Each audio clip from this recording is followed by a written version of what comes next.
Og så et digt, som måske er en slags ønskedigt om, at det snart blev sommer, for eksempel. Det ville da være dejligt. Det hedder Eufori. Det er virkelig blevet sommer. Sommer i skuffen med plastikdyr.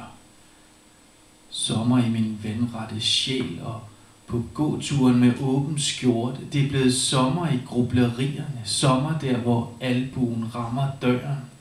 Og i posen med kaninfoder. Det er blevet sommer i min nattevågen og inde i vaskemaskinen.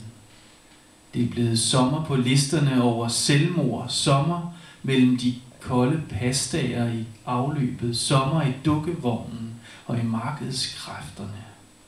Det er blevet sommer ved mine fødder og ved den franske grænse.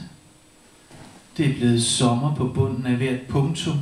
Sommer, hvor kattene færdes. Sommer på telefonsvareren. Sommer på trappen, der fører fra barndom til voksen. Fra melonkød til natskød. Det er blevet sommer i en mælket umulighed.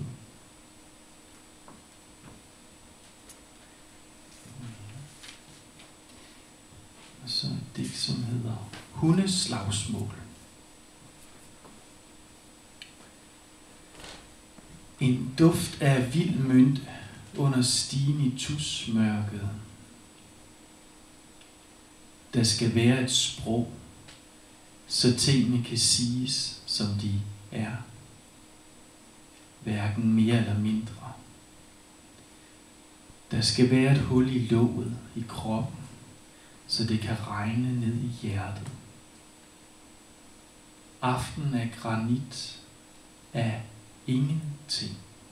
Hundene slås, og farvelsukker drysser på faksen. Der skal være mange huse, så døden farer vild. Det hele er her lidt endnu, og peberroden blomstrer.